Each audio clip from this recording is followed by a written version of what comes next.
ఓం శాంతి. ఈరోజు బట్టీలో చివరి రోజు కదా. ప్రపంచపరంగా చూస్తే ఈరోజు ఉగాది, అవునా? నిన్న బాబా మనకి కొత్త సంవత్సరం యొక్క మురళి చెప్పి అడ్వాన్స్గా ఉగాది యొక్క శుభాకాంక్షలు చెప్పారు. ఈరోజు ఉగాదికి ఏం చేస్తారు? బయట ప్రపంచంలో లౌకికంలో ఉగాదికి ఏం చేస్తారు? ఉగాది పచ్చడి తింటారు. నిన్న తినేశారు, అయిపోయింది. నిన్న తిన్నారు కదా అందరూ ఉగాది పచ్చడి. బాబా పిల్లలు ఏం చేసినా స్పెషలే, అవునా? బయట వాళ్ళకి అయితే రాఖీ ఒకరోజు చేసుకుంటే మనం ఎన్ని రోజులు చేసుకుంటాం? సెంటర్స్ని బట్టి నెల రోజుల వరకు రాఖీ చేస్తూనే ఉంటాం. అలా నిన్న చేసేసుకున్నాం మనం. ఉగాది ఒకరోజు ముందుగా వచ్చేసింది. ఇంకా ఏం చేస్తారు ఉగాదికి? ఇంకా ఏం చేస్తారు ఉగాదికి? పంచాంగం కదా, పంచాంగ శ్రవణం. అక్కడ ఏం చెప్తారు? ఈ సంవత్సరం అంతా ఏ విధంగా ఉంటుందో చెప్తారు. ఏ రాశి వాళ్ళకి ఏ విధంగా ఉంటుంది, ఏం అడ్డంకులు వస్తాయి, ఏం కలిసి వస్తాయి, ఇవన్నీ చెప్తారు కదా. ఈరోజు బాబా కూడా అదే చెప్తున్నారు. ఈ మురళి సెలెక్ట్ చేసి తీసుకున్నది కాదు. ఉదయం యోగం చేసుకుని ఇలా తీస్తే ఇదే వచ్చింది. నిన్న కూడా అంతే, సడన్ గా ఇలా తీస్తే అదే వచ్చింది, కొత్త సంవత్సరం మురళి. ఈరోజు కూడా అంతే. ఈరోజు బాబా మీకు కూడా పంచాంగ శ్రవణం,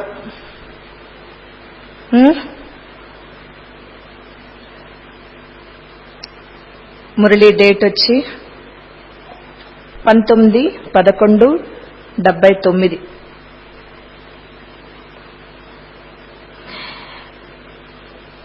ఈరోజు బాప్దాదా పిల్లలందరి భాగ్యం యొక్క గుణగానం చేస్తున్నారు. బాబా పిల్లల యొక్క శ్రేష్ట రేఖలు చూసి హర్షిస్తున్నారు. భాగ్యం యొక్క శ్రేష్ట రేఖలోని విషయాలు చూస్తున్నారు ఈరోజు బాబా. మీ భాగ్యం అంటే మీ అదృష్టం గురించి చెప్పడానికి ముఖ్యంగా ఏం కావాలి? మీ అందరికీ బాగా తెలుసు కదా. జాతకాలు చెప్పించుకుంటారు, జ్యోతిష్యాలు చెప్పించుకుంటారు. దాన్ని బట్టి మీ భాగ్యం ఏంటో చెప్తారు, మీ జీవితం ఎలా ఉంటుందో చెప్తారు. బాబా ఈరోజు మీ జీవితం ఎలా ఉంటుందో మీ జాతకం అంతా చెప్తున్నారు. అయితే లౌకికంలో జాతకం కానీ జ్యోతిష్యం కానీ చెప్పేటప్పుడు ఏం కావాలి? ఏం చెప్పాలి? ఫస్ట్ వాళ్ళకి పేరు, పుట్టిన తేదీ, నక్షత్రము, రాశి, పుట్టిన సమయము, ఇవన్నీ కావాలి కదా వాళ్ళకి, అవునా? అవునా కదా. ఈరోజు కూడా బాబా మనందరి జాతకం చెప్తున్నారు. వింటారా? రెడీగా ఉన్నారా?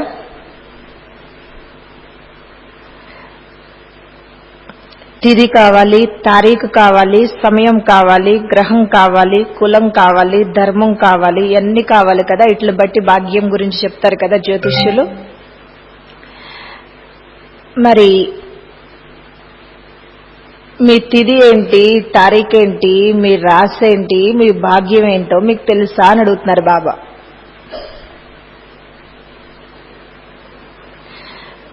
మీ అందరి తిథి ఏంటి అంటే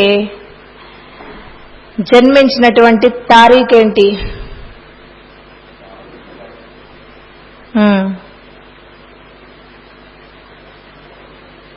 మీరందరూ జన్మించినటువంటి తారీఖు ఏంటి అని అడుగుతున్నారు బాబా. మీ పుట్టినరోజు తారీఖు మీకు గుర్తుందా?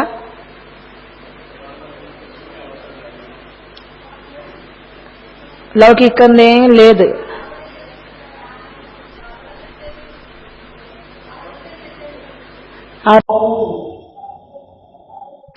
ఇక్కడికి వచ్చిన దగ్గర నుంచే బాబా దగ్గరికి వచ్చారు.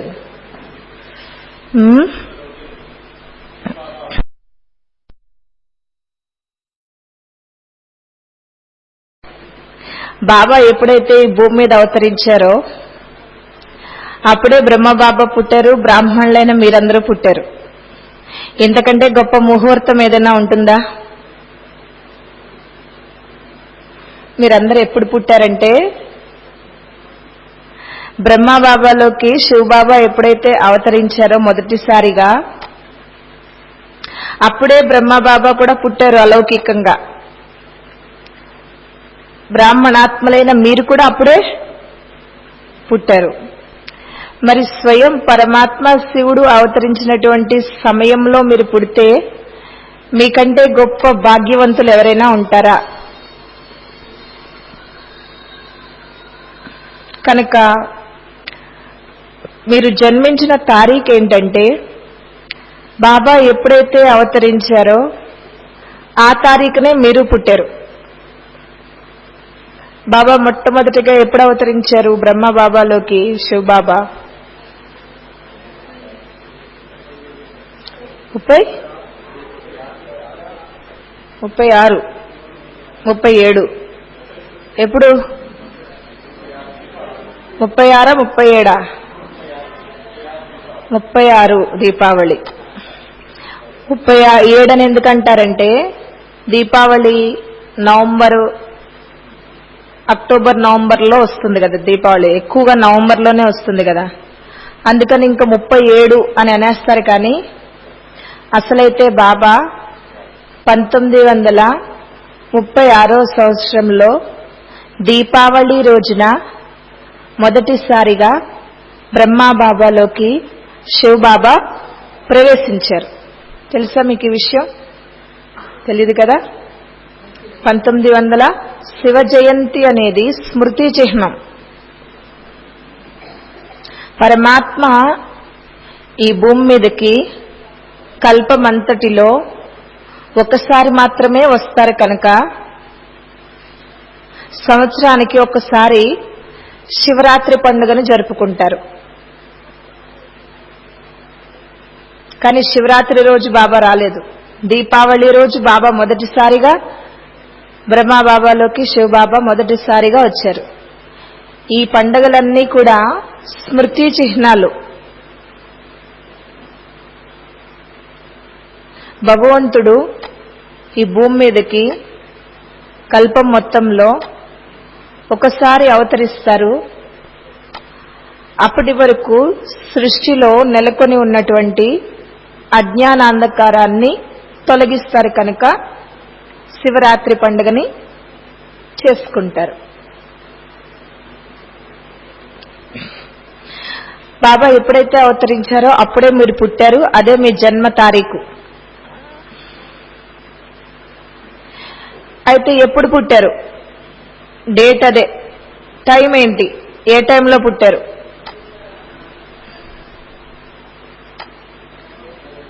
అమృతవేళ 4 గంటలకి బ్రహ్మ ముహూర్తంలో పుట్టారా?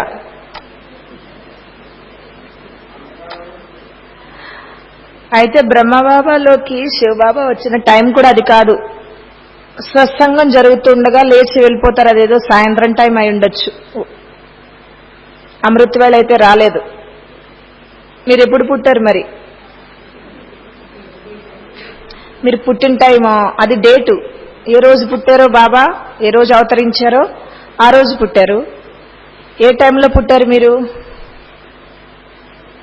బాబా చెప్తున్నారు, మీరు ఏ టైంలో పుట్టారంటే బ్రహ్మ ముహూర్తంలో పుట్టారు. అంటే 4 గంటలకు కాదు, 2 గంటలకి కాదు. సత్యుగం, త్రేతాయుగం, ద్వాపరయుగం, కలియుగంలో సత్య త్రేతాయుగాలు పగలు, ద్వాపర కలియుగాలు మరి సంగమయుగం అమృతవేళ. ఆ అమృతవేళలో పుట్టారు. 2 to 5 మధ్యలో పుట్టడం కాదు. సత్య త్రేత ద్వాపర కలియుగాలు కదా. సత్యుగం త్రేతాయుగం ఏంటి? పగలు. ద్వాపరయుగం కలియుగం రాత్రి. సంగమయుగం అమృత వేళ.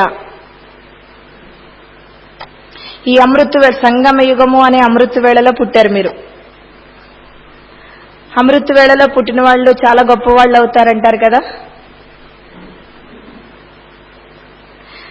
కనుక మీ అందరి జన్మ సమయం ఏంటంటే సంగమయుగము అనేటువంటి బ్రహ్మ ముహూర్త సమయంలో పుట్టారు. మీ రాశి ఏంటి?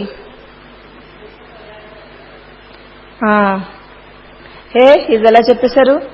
చదువుకున్నారు, చెప్పేశారు. విశ్వ కళ్యాణకారి రాశి ఎలా అయింది? అసలు విశ్వ కళ్యాణకారి అనే ఏంటి?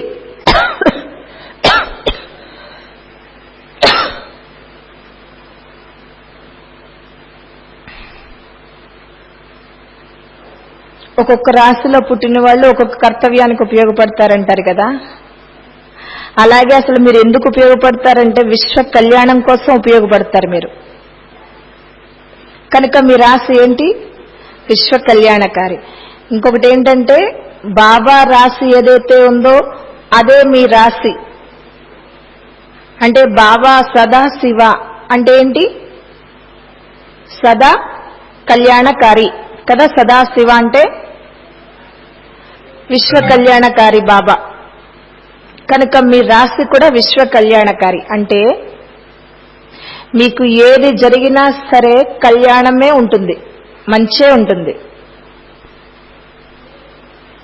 చెడు అనేది లేదు అంటున్నారు బాబా. కొన్ని మన జీవితంలో చెడుగా కనిపిస్తాయి, నష్టంగా అనిపిస్తాయి, కష్టంగా కనిపిస్తాయి. కానీ అంతర్ముఖతగా కొంచెం లోతుగా ఆలోచించినట్లయితే మీకు అలా జరగటంలో కూడా ఏదో మంచి ఉంటుంది. కొన్ని ఆ రోజు తెలిసిపోతుంది, కొన్ని రోజుల తర్వాత తెలుస్తాయి, కొన్ని సంవత్సరాల తర్వాత తెలుస్తాయి మనకు అలా ఎందుకు జరిగిందో. వెంటనే తెలియవు.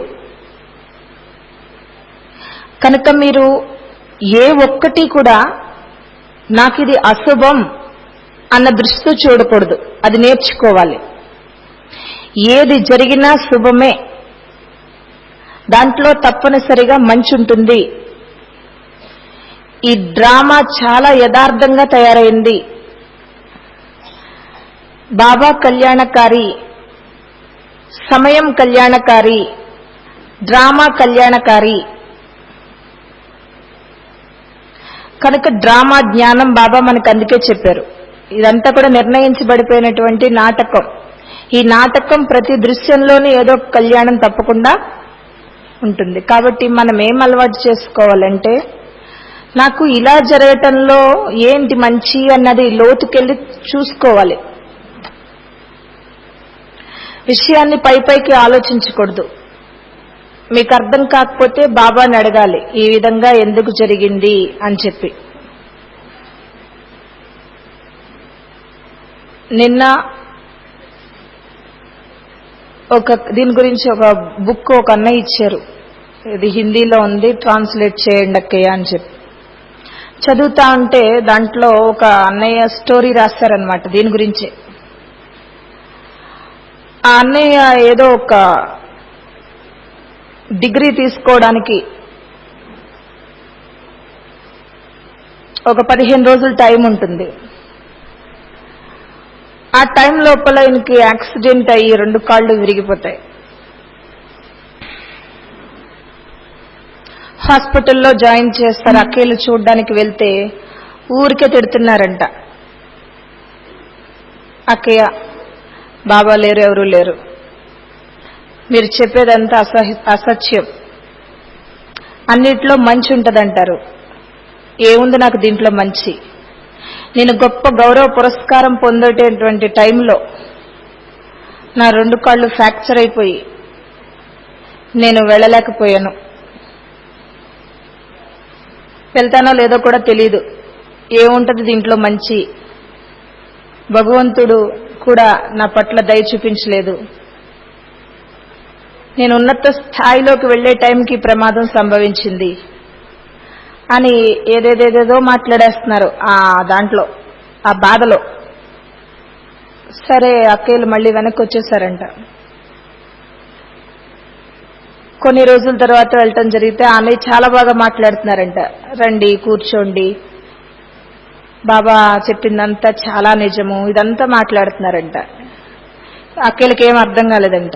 15 రోజుల క్రితం మాట్లాడిందేంటి, ఇప్పుడు మాట్లాడుతున్నదేంటి అన్నయ్య అని. ఏమైంది అన్నయ్య అన్నారంట. నాకు యాక్సిడెంట్ అయి చాలా మంచి జరిగింది. ఏం మంచి జరిగింది అంటే, నేను ఏ ఫ్లైట్కి అయితే వెళ్ళాలో విదేశాలు, ఆ ఫ్లైట్ కూలిపోయింది. నాకు ఈ కాళ్ళు గానీ విరగకపోతే గనక దాంట్లో వెళ్లేవాడిని.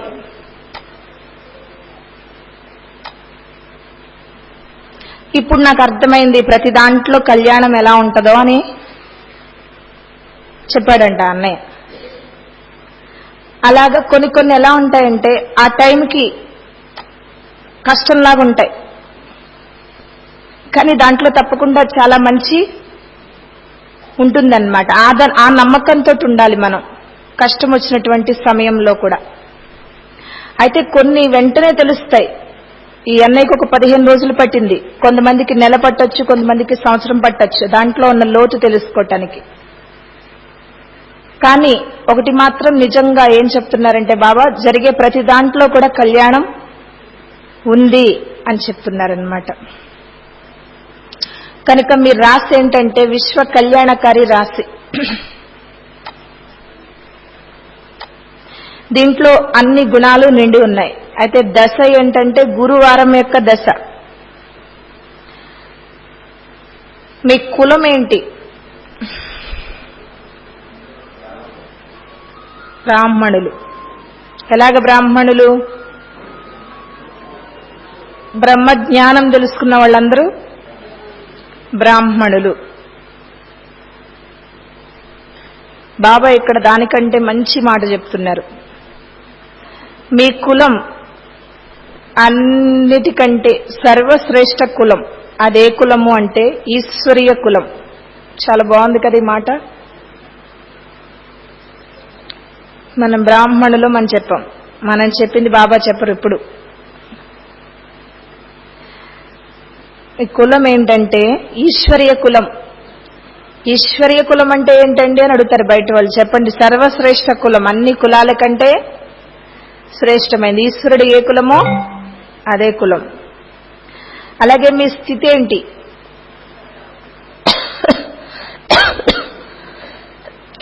మాస్టర్ సర్వశక్తివంతులు.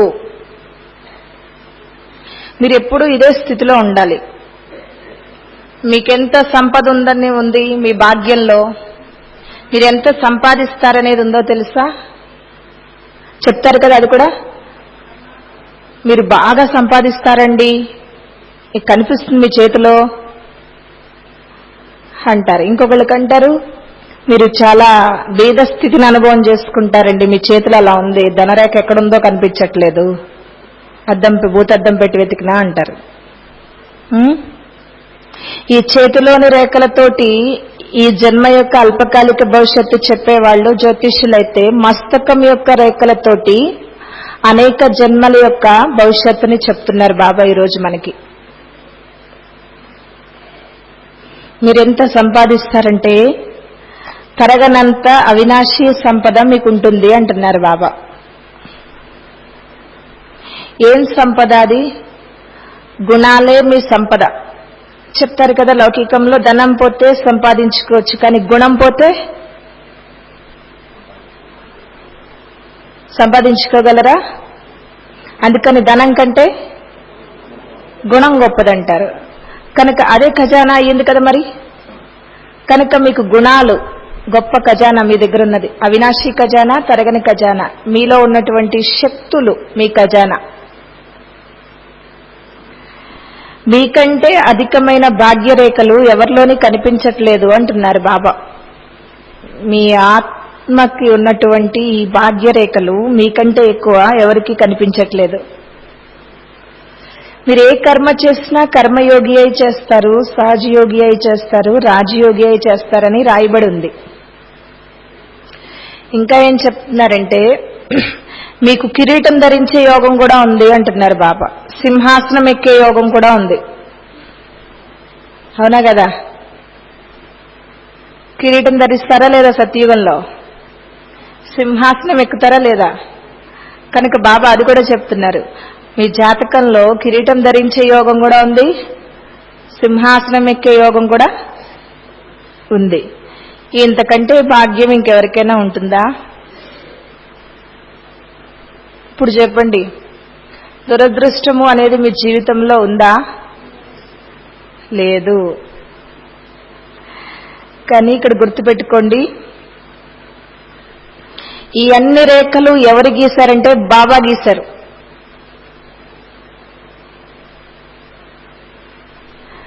కనుక మీరు ఒక విషయాన్ని ఎప్పుడు గుర్తుపెట్టుకోండి, స్వయంగా భాగ్య విధాత అయినటువంటి పరమాత్మ భాగ్యరేఖను గీశారు నా నుదుట. కనుక నాకు ఎలాంటి దురదృష్టము ఉండదు. మీరు గట్టిగా నమ్మకం పెట్టుకోవాలి మనసులో. ఎలాంటి దురదృష్టం మన జీవితంలో ఉండదు.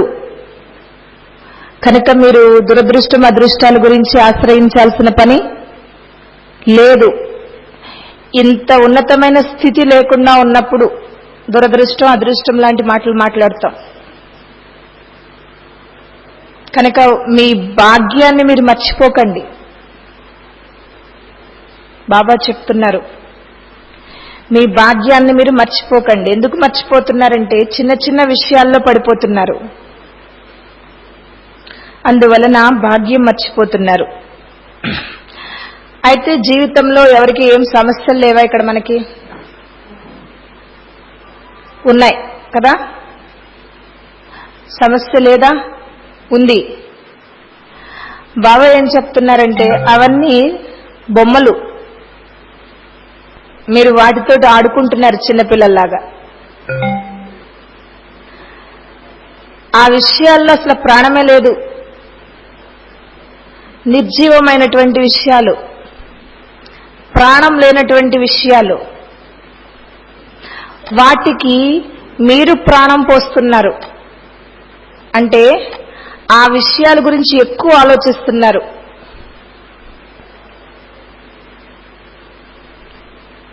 మీకున్నటువంటి సమస్య గురించి ఎక్కువ ఆలోచించడం అంటే మీ శక్తినంతా ధారపోసి జీవం లేనటువంటి ఆ విషయానికి జీవం పోస్తున్నారు.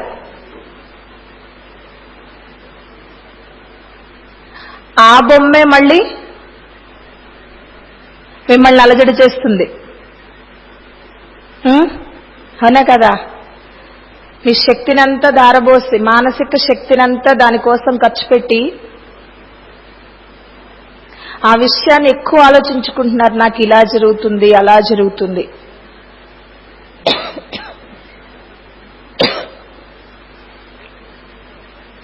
మీరు ఎప్పుడైతే ఆలోచిస్తారో సమస్య గురించి ఎక్కువగా, మీరు దానికి ప్రాణం పోస్తున్నారు.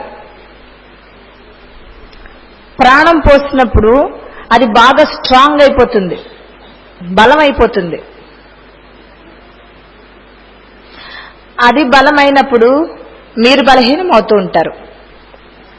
మీరు రక్తాన్ని ఇవ్వండి, వాళ్ళు శక్తివంతులు అవుతూ ఉంటారు, మీరు శక్తిహీనులు అవుతూ ఉంటారు. అవునా కదా? రక్తం ఇస్తూ ఉన్నారు మీరు, వాళ్ళు తీసుకుంటూ ఉన్నారు. తీసుకుంటున్న వాళ్ళ స్థితి మెరుగుపడుతూ ఉంటుంది, ఇచ్చిన మీ స్థితి నీరసపడుతూ ఉంటుంది. మళ్ళీ మీరు అంత రక్తాన్ని సంపాదించుకునేంత వరకు మీకు నీరసం ఉంటూనే ఉంటుంది. అలాగే ఆ విషయాలు మీ జీవితంలో వచ్చే చిన్న చిన్న పరిస్థితులు, వీటి గురించి ఎక్కువ ఆలోచించి మీ శక్తినంతా ధారపోసి ఆ నిర్జీవమైనటువంటి అంటే జీవం లేని ఆ విషయంలో జీవం నింపి వాటిని ఒక బొమ్మలా చేసి బాగా బలంగా చేసి వాటిని మీరు బలహీనమవుతున్నారు. అందుకని ఏం చేయాలి? వాటిని నిర్జీవం చేసేయాలి. అంటే వాటి గురించి మీరు అసలు ఆలోచించకూడదు. ఆ విషయాలను మీరు, సమస్యలను మీరు ఏం చెప్తున్నారు బాబా? ఏం చెప్తున్నారు? ఆలోచించకూడదు అంటున్నారు. ప్రాణం పోయకూడదు. మంచినీళ్ళు ఉన్నాయి. మరి అలా చేస్తారా? ఆలోచిస్తారా? చేస్తారు. ఆలోచిస్తారా? ఏదైనా ఒక సమస్య వస్తే ఆలోచిస్తే ఏమవుతుంది? ఆలోచిస్తే ఏమవుతుంది అంటున్నారు బాబా? మీరు శక్తిహీనమవుతారు, విషయమేమో శక్తివంతం అవుతుంది. దీనంతటినీ బాబా ఎలా చెప్తున్నారంటే మనకి ఈజీగా అర్థమవటానికి, భక్తులు ఒక బొమ్మను తయారు చేస్తారు, బాగా అలంకరిస్తారు, వాటికి నైవేద్యం పెడతారు, తిరిగి ఏం చేస్తారు? నీళ్లల్లో కలిపేస్తారు. అప్పుడు మీరేమంటున్నారు? ఇంత చేశారు, ఇదంతా బొమ్మలాట, టైం వేస్ట్ ఇట్ల వల్ల, దాని బదులు కాసేపు కూర్చుని మనసారా బాబాని జ్ఞాపకం చేసుకోండి, ఈ బొమ్మలాట్లు ఏం ఆడతారు అని అడుగు చెప్తున్నారు వాళ్ళకి మీరు.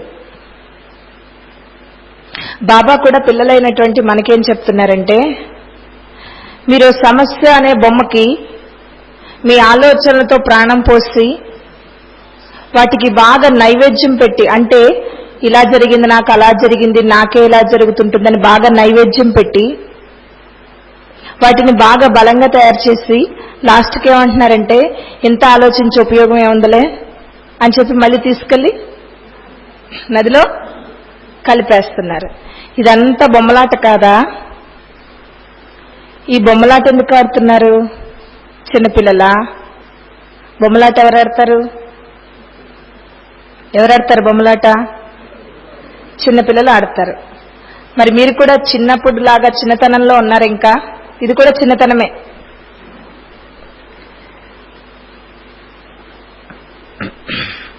ప్రాణం పోసేది మీరే, దాన్ని మళ్ళీ కలిపేసేది మీరే.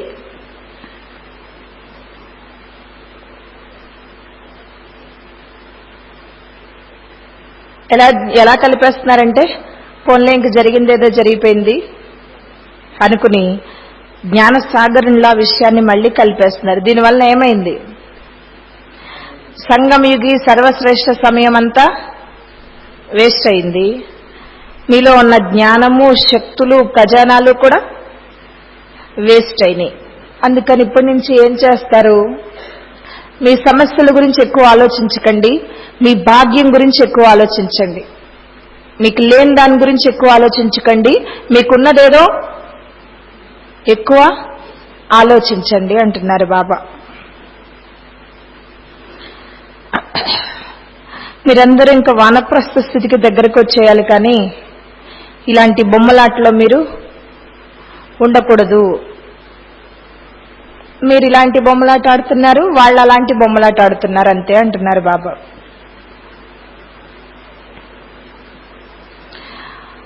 సంఘటనగా కూర్చుని ఒక చోట అందరూ కలిసి ఏదైనా ఒక సంకల్పం చేస్తే దానితో వాయుమండలం అంతా మారిపోతుంది.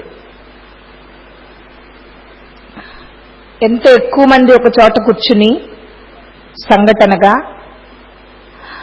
అందరూ కలిసి ఒకే శ్రేష్ఠ సంకల్పం తీసుకుని శక్తిశాలి తరంగాలు వ్యాపిస్తే బాబా చెప్తున్నారు వాయుమండలం మొత్తం మారిపోతుంది. కనుక కొద్దిమంది ఆత్మలు తీవ్ర పురుషార్థి అయితే ఈ ప్రపంచం వినాశనం కాదు. కొద్దిమంది ఆత్మలే తీవ్ర పురుషార్థం చేస్తే ఈ ప్రపంచం వినాశనం కాదు. అందరూ తీవ్ర పురుషార్థం చేయాలి. కనుక నిన్న కూడా బాబా ఏం చెప్పారు? ఎవరైనా తీవ్ర పురుషార్థం చేసుకోలేకపోతుంటే మీరు వాళ్ళకి సహయోగం ఇవ్వండి, మీరు ముందుకు నడవండి, వాళ్ళని కూడా నడిపించండి అని చెప్పారు కదా. ఇక్కడ కూడా అదే చెప్తున్నారు బాబా. విశ్వ పరివర్తన జరగాలంటే బ్రాహ్మణాత్మలందరూ కూడా తయారవ్వాలి. కొద్దిమంది ఆత్మలు తయారైపోతే పరివర్తన అవ్వదు. కొంతమంది తీవ్ర పురుషార్థి మహారథి పిల్లలు ఉన్నారు. వాళ్ళ తరంగాలతో అక్కడక్కడ సఫలత వస్తుందంతే. కానీ విశ్వ పరివర్తన కోసం సర్వ బ్రాహ్మణాత్మలు ఒకే వృత్తి అనేటువంటి వ్రేలుతోనే ఈ కలియుగి పర్వతం ఎత్తబడుతుంది.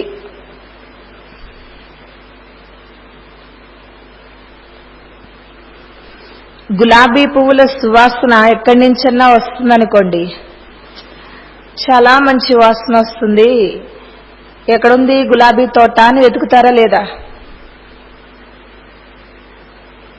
అలాగే మీరందరూ ఇక్కడ కలిసి కూర్చుని శాంతి యొక్క తరంగాలు రిలీజ్ చేస్తే గాల్లోకి,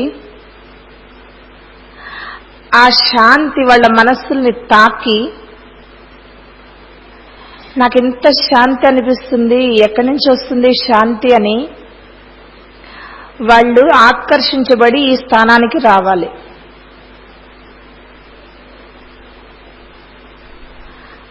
అంతగా శాంతి తరంగాలను, ఆనంద తరంగాలను, ప్రేమ తరంగాలను మీ నుంచి వెదజల్లబడుతూ ఉండాలి. సాధారణతలో ఉండకూడదు. శాంతి తరంగాలు, ఆనంద తరంగాలు, ప్రేమ తరంగాలు మీ నుంచి వెదజల్లబడుతూ, ఈ శాంతి ఎక్కడి నుంచి వస్తుంది నాకని ఆత్మలు ఆకర్షితమై బాబా దగ్గరికి రావాలి.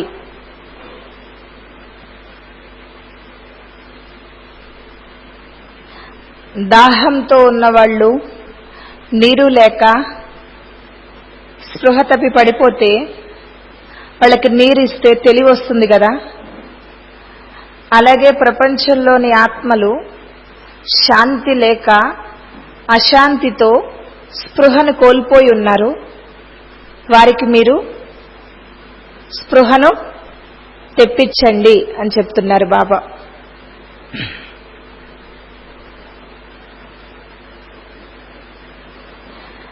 కనుక ఈరోజు బాబా ఉగాది గురించి చెప్పారు, సమాప్తి గురించి కూడా చెప్తున్నారు బాబా. యజ్ఞం ఎప్పుడు సమాప్తం అవుతుంది?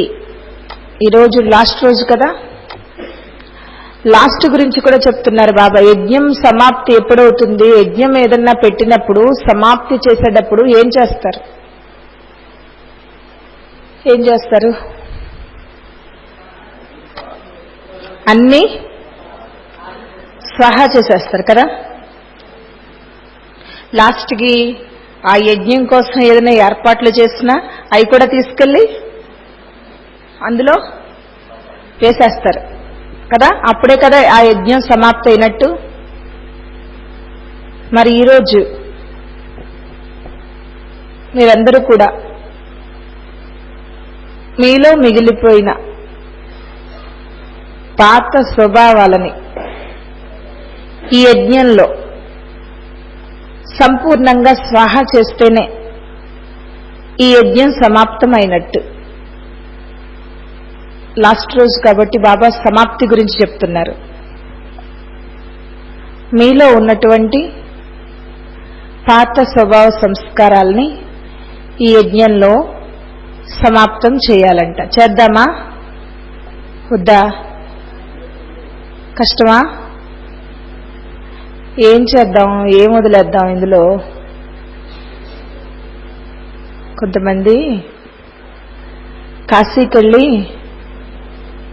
ఏదో ఒకటి వదిలేస్తారంట. ఆ వదిలేసే వాటిల్లో ఏం వదిలేస్తారంటే ఎలాగో వదలాలి కాబట్టి వాళ్ళకి ఏదైతే ఇష్టం లేదో అది వదిలేసి వస్తారు. కొంతమంది వెళ్ళి వాళ్ళ తల్లిదండ్రులు వదిలేసి వస్తారు, కాశీలో తప్పిపోయారని చెప్తారు. వాళ్ళ తప్పించుకోవడానికి, అవునా? తల్లిదండ్రులని తీసుకెళ్లి కాశీ తీసుకెళ్లి వదిలేసి వచ్చి కాశీలో తప్పిపోయారంటారు, అవునా? వాళ్ళకి వాళ్ళు ఇష్టం లేదు, వాళ్ళని వదిలేసి వచ్చారు కాశీలో. కాశీకి వెళ్ళి అందరూ ఏం చేస్తారు? ఇష్టం లేనిది వదిలేసి వస్తారు. ఇష్టం లేనిది వదిలేయటం కూడా ఒక త్యాగమే. త్యాగం అంటే ఏంటంటారు? ఇష్టంగా ఉన్న పదార్థాన్ని భగవంతుడి మీద ఉన్న ప్రేమతోటి వదిలి రావాలి. ఆ త్యాగం లేదు, అంత ప్రేమ లేదు, ఆచారం మాత్రం మిగిలిందంతే. వెళ్ళాం, కాశీ వెళ్ళాం, ఏదోటి వదలాలి, ఏదోటి వదిలేసి వచ్చేస్తారు. ఇక్కడ కూడా అలా కాకుండా యజ్ఞం కాబట్టి ఈ యజ్ఞంలో మీరు ఏదో ఒకటి వదిలేస్తే అప్పుడు యజ్ఞం సమాప్తం, సఫలం అయినట్టంట. ఈరోజు ఆ పని చేద్దామా? అయితే చిన్న స్లిప్లు ఇచ్చి ఒక బాక్స్ పెట్టి ఇక్కడ దాంట్లో రాయాలి. మీరు మీ ఇష్టం, మీలో ఏముందో. బాబా ఈ రోజు నుంచి నేను బద్ధకాన్ని వదిలేస్తాను, బాబా ఈ రోజు నుంచి నేను కోపాన్ని వదిలేస్తాను, ఈ రోజు నుంచి నేను దెబ్బలాడ్డాన్ని వదిలేస్తాను, శాంతి అయిపోతాను. ఏదో మీ ఇష్టం, మీకేముందో మీకు తెలుసు, బాబాకి తెలుసు. అలా చేద్దామా? లేదా ఈ బాక్స్, ఈ కాగితాలు ఏమి వద్దక్కయ్యా, మనసుతోటి బాబాకి చెప్పేద్దాం చాలంటారా? మనసుతోటి చెప్పేద్దామా? చెప్దామా? కాగితంతో రాసి అందులో వేద్దామా? మనసుతోటి చెప్పేద్దామా? కాగితంతో రాసి వేయటం వలన కూడా కొంచెం కొత్త వాళ్ళు ఉంటారు కదా, మేము బాబాకి అక్కడ రాసి వేసామని గుర్తుంటుంది. పోనీ అలా చేద్దామా?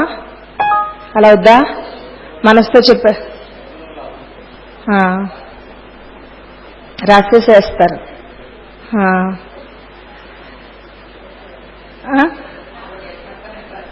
రాసేద్దామా? బాబాతో మనసుతో చెప్పేద్దామా? ఎందుకంటే మనసు అంటే మనకి చాలా సింపుల్ అయిపోయింది. ఇలా చెప్పేస్తున్నాం, అలా మర్చిపోతున్నాం, తీసేసుకుంటున్నాం, మళ్ళీ మామూలు అయిపోతున్నాం. అలా కాకుండా రాసేసేద్దామా? స్వాహా చేస్తారా? సంశయంతో ఉన్నారా? ఏం వదలాలో బాబోయ్, మనం వదలగలమో లేదో, ఇలా సంశయంతో ఉన్నారా? స్వాహా చేయటానికి రెడీగా ఉన్నారా?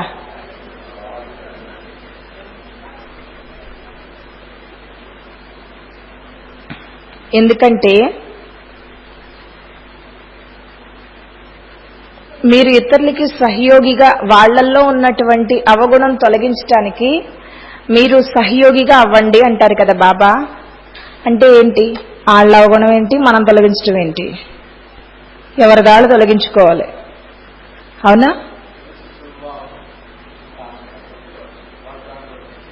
వెళ్ళిపోతారు, వెళ్తారు. ప్రాక్టికల్ ప్రూఫ్ ఏమన్నా ఉందా మీ దగ్గర? నేను ఈ ఆత్మ గురించి శుభభావన పెట్టాను, ఇలా మారిపోయింది. ప్రాక్టికల్ ఉదాహరణ ఎవరైనా చెప్తారా? కర్మల్లో కావాలి మాకు. మేము ఏదైనా సరే ఎక్స్పీరియన్స్ లేకుండా నమ్మం. ప్రాక్టికల్గా చెప్పండి ఎవరైనా. మారారా ఎవరైనా? మార్చారా ఎవరినైనా?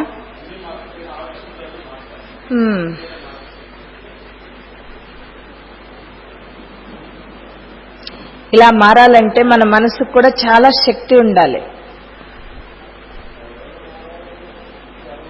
శక్తి లేకుండా మార్చడం కొంచెం అసంభవం. కొన్నిటికి చాలా టైం పడుతుంది. ఇవాళ అనుకుంటే రేపటికి మారిపోరు, టైం పడుతుంది. ఎందుకంటే వాళ్ళల్లో రోగం చాలా కఠినంగా ఉంది. సంవత్సరాలు పట్టొచ్చు.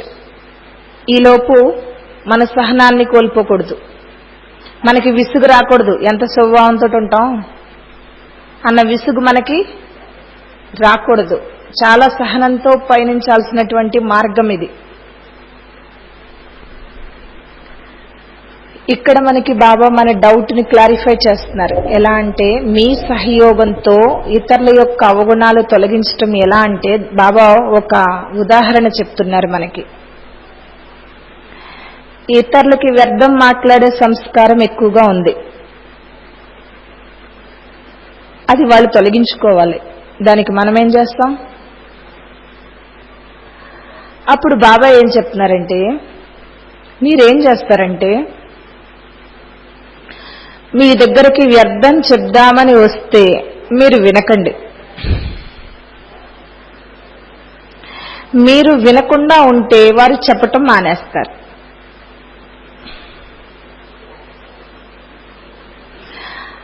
అప్పుడు వ్యర్థాన్ని మాన్పించటంలో ఆ ఆత్మకి మీరు సహయోగం ఇచ్చినట్టు.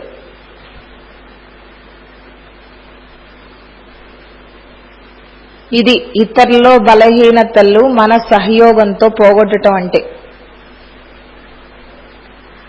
అలా కాకుండా మీరు ఇంట్రెస్ట్గా వినండి వ్యర్థం చెప్తున్నప్పుడు.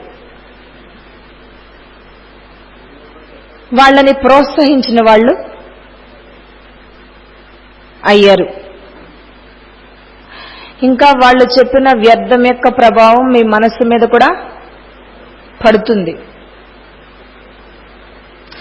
వాళ్ళు ఎలా చెప్తారంటే మీకు కోర్టులో సాక్ష్యాలు చూపించినట్టు, ఎంత నిజమంటే అన్నయ్య నేను అక్కడే ఉన్నాను, నా కళ్ళారా చూశాను, లేకపోతే ఫలానా వాళ్ళు అక్కడ ఉన్నారు, వెళ్ళి వాళ్ళని అడగండి అని రుజువులతో సైతంగా వాదిస్తారు మీ దగ్గర, కోర్టులో రుజువులు చూపించినట్టు. అప్పుడు మీకేమవుతుందంటే ఆ విషయం యొక్క ప్రభావం పడుతుంది. మీరు ఒక డెసిషన్కి వచ్చేస్తారు, వీళ్ళింకా ఇలాంటి వాళ్లే, వాళ్ళు చెప్పారు, మీరు విన్నారు, విన్నదాన్ని బట్టి నిర్ణయం తీసుకున్నారు. మీ ఇద్దరి మధ్యలో కూడా బాబా లేరు. అక్కడ ఏముంటుంది? పాపం ఉంటుంది. బాబాని అడగట్లేదు, బాబా నిజంగా ఆత్మ అలా వ్యవహరించిందా లేదా? బాబా లేరు అక్కడ. వాళ్ళు చెప్పారు, మీరు విన్నారు, ఆ ప్రభావంలో నిర్ణయం తీసేసుకున్నారు. ఏమైపోయింది? అక్కడ పాపం ఉంది. గుర్తుపెట్టుకోండి, మీ నోటితో ఎవరైనా చేయనటువంటి పొరపాటుని మీరు అన్నారు అంటే కనుక పాపఖాతా తయారైపోతుంది. మీరు ఇన్ఫ్లుయెన్స్ అయ్యి ఎవరికో ప్రభావితమై అన్నా, మీ స్థితి నుంచి మీరు దిగిపోయి అన్నా, ఏమైనా అన్నా తప్పనిసరిగా అక్కడ పాపం తయారైపోతుంది. ఇప్పుడు మీరు ఎంతమంది గురించి, ఎంతమందితో ఎన్ని విషయాలు చెప్పుకోవాలంటే అన్ని విషయాలు చెప్పుకోండి, తప్పులేదు.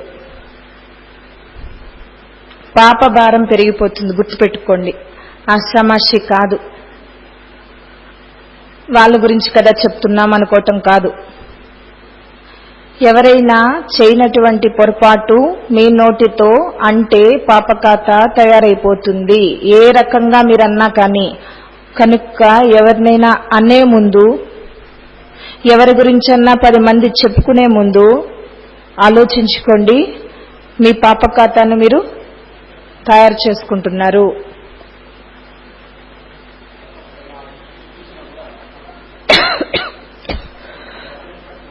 ఇలాంటి చాలా ప్రమాదకరమైనటువంటి విషయాలు. కనుక నోటితో ఏం మాట మాట్లాడుతున్నారనేది పరిశీలన లేకుండా మాట్లాడితే పాపం తయారైపోతుంది.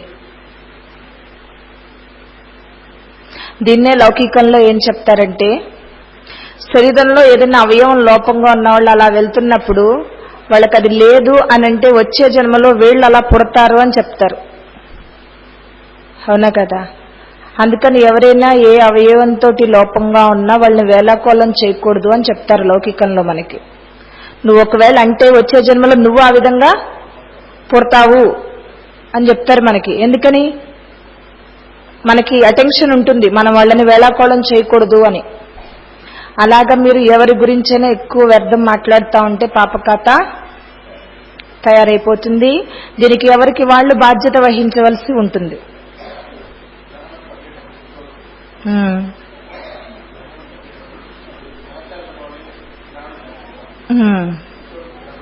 కనిపించదు. కనుక ఇక్కడ బాబా చెప్తున్నారు, వ్యర్థం వినిపించే వాళ్ళు మీ దగ్గరికి వచ్చేటప్పటికి చెప్పకూడదు, వాళ్ళు స్టాప్ అయిపోవాలి. అప్పుడు వాళ్ళకి వ్యర్థం మాట్లాడే అలవాటు మీరు చేయట్లేదు, వాళ్ళల్లో ఉన్నటువంటి బలహీనతని తొలగించడానికి సహాయపడుతున్నారు. మీరు వింటున్నారు అంటే ప్రోత్సహిస్తున్నారు, ఇంకా చెప్పండి అని. చాలా జాగ్రత్తగా ఉండాల్సినటువంటి సమయం ఇది. కనుక మీ సహయోగంతో ఇతరుల బలహీనతలు తొలగించడం అంటే ఇది. వ్యర్థం చెప్తున్నప్పుడు బాబా ఏం చెప్తున్నారు? వినకండి, వినకండి, వాళ్ళకి అలవాటు చేయకండి. మీ దగ్గరికి వచ్చి అలాంటి మాటలు మాట్లాడే ధైర్యం వాళ్ళకి ఉండకూడదు. భయపడిపోవాలి. వ్యర్థం మాట్లాడాలంటే మీ ముందు భయపడాలి వాళ్ళు. అంత శక్తి స్వరూప స్థితిని మీరు తయారు చేసుకోవాలి.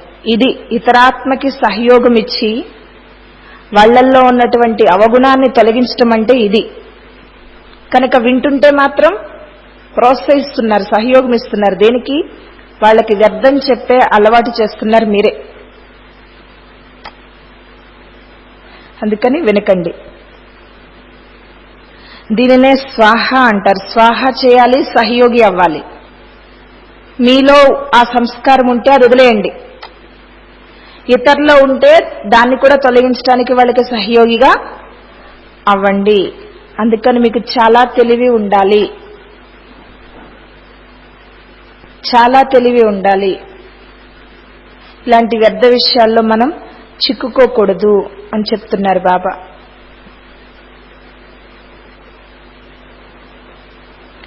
వ్యర్థం యొక్క తెలివి ఎక్కువైపోయి జ్ఞానం యొక్క తెలివి తగ్గిపోతుంది పిల్లలకి.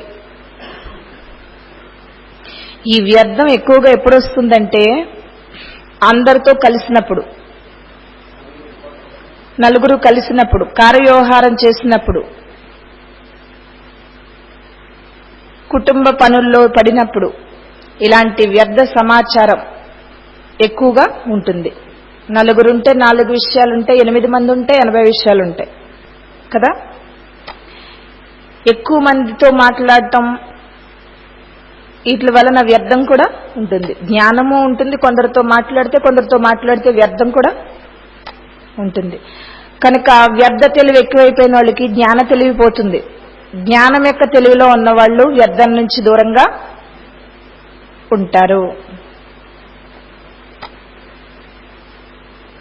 కనుక విస్తారాన్ని, వివాదాలను సమాప్తం చేయండి రోజు. ఆహా నేను, ఆహా నా బాబా అలా అనుకోవాలి. మీలో తెలివి ఉండాలి, శక్తి అనే సారం కూడా ఉండాలి. అప్పుడు మీరు విశ్వ కళ్యాణం కోసం, విశ్వ పరివర్తన కోసం ఉపయోగపడతారు. కనుక మీలో వ్యర్థం ఉండకూడదంటే ఏముండాలి? బాబా ఉండాలి, సేవ ఉండాలి, అంతే. మరి ఇప్పుడు స్వాహా చేస్తారా? ఇలా మీలో ఉన్నటువంటి పాత అలవాట్లని ఈ మహాయజ్ఞంలో స్వాహా చేసినప్పుడే ఈ యజ్ఞం సఫలం అయినట్లు అని బాబా చెప్తున్నారు. చేస్తారా ఇప్పుడు?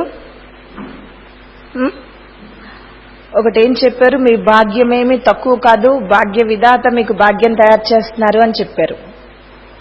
రెండో విషయం ఏం చెప్పారు? ఇది యజ్ఞం యొక్క సమాప్తి కదా, సమాప్తి రోజు స్వాహా చేస్తారు కదా. మీరు కూడా మీలో ఉన్నటువంటి పాత స్వభావాలని బాబాకి స్వాహా చేసి వెళ్తేనే ఈ యజ్ఞం సఫలం అయినట్టంటే బట్టి సఫలం అయినట్లు అని చెప్తున్నారు బాబా. కనుక అలాంటి బలహీనతలు ఏమైనా ఉంటే నేను తొలగించుకుంటాను అని బాబాతోటి చెప్పండి. ఏం బలహీనతలు ఉన్నాయి నాలో, అంత చెడ్డ గుణాలు ఏం లేవు అనుకోవడానికి ఏం లేదు. ఇందాక కూడా చెప్పారు కదా బాబా, ఒక నిర్జీవమైనటువంటి విషయాలకి ప్రాణం పోసి వాటిని బలవంతులుగా చేసి మీరు బలహీనమైపోతున్నారు. ఇది కూడా బలహీనతే. దీన్నైనా కూడా వదిలేయచ్చు. నేను ఈ రోజు నుంచి సమస్యల గురించి ఎక్కువ ఆలోచించను, ఏది జరిగినా కళ్యాణం అనుకుంటాను. ఇది కూడా స్వాహా చేయటమే. కనుక నాలో ఏం వికారాలు లేవు అనేసుకోవడానికి లేదు. ఇందులో బలహీనత కూడా వికారమే. ఇలా ఏదో ఒక పాత స్వభావ సంస్కారాల్ని స్వాహా చేయండి అంటున్నారు. కనుక మీ బలహీనతలు మీలో ఉన్నవి మీకు తెలుసు, బాబాకి తెలుసు. కనుక మీరు ఎవరికి చెప్పాల్సిన పని లేదు. మనసుతో బాబాకి చెప్పండి అంతే, బాబాకి స్వాహా చేసేయండి అంతే. అలా చేసి ఈ సమాప్తి సమయాన్ని, యజ్ఞాన్ని సఫలం చేయండి అని చెప్తున్నారు బాబా. చేస్తారు ఇప్పుడు? భయం వేస్తుందా? భయం ఎందుకు? బాబా మన మంచి కోసం చెప్తున్నారు. మంచికి ఎవరైనా భయపడతారా? భయమేం లేదు దీంట్లో. భయపడకుండా బాబా నేను మారతాను అని మనస్ఫూర్తిగా చెప్పటమే. ఈ విషయంలో నేను బట్టీకి వచ్చి ఇలా ఉండకూడదు, ఇలా ఉండాలని తెలుసుకున్నాను కాబట్టి ఈ రోజు నుంచి నేను ఇది మార్చుకుంటున్నాను నాలో అని చెప్పటమే ఆయనకి. చెప్తారా? ఆ విధంగా చెప్పండి. ఓం శాంతి. ఆత్మిక తండ్రికి ఆత్మిక పిల్లల యొక్క ప్రియ స్మృతులు మరియు నమస్తే. అర్థమైందా మీకు విషయం? అందరికీ ఏం అర్థమైంది చెప్పండి. ఏదో ఒకటి మనసుతో బాబాకి వదిలేయాలి. బాబా ఏం అడుగుతున్నారు? మీలో ఉన్నటువంటి బలహీనత. ఏముంది నాలో బలహీనత అంటే వ్యర్థం మాట్లాడటం కావచ్చు, వ్యర్థం వినటం కావచ్చు, ఎక్కువ ఆలోచించటం కావచ్చు. ఇప్పుడు బాబా మురళిలో ఏవైతే వద్దు ఇలా చేయకండి అని చెప్తున్నారో వాటిని నేను వదిలేస్తాను అని చెప్పి బాబాతోటి సంకల్పం చేయటం. ఓం శాంతి.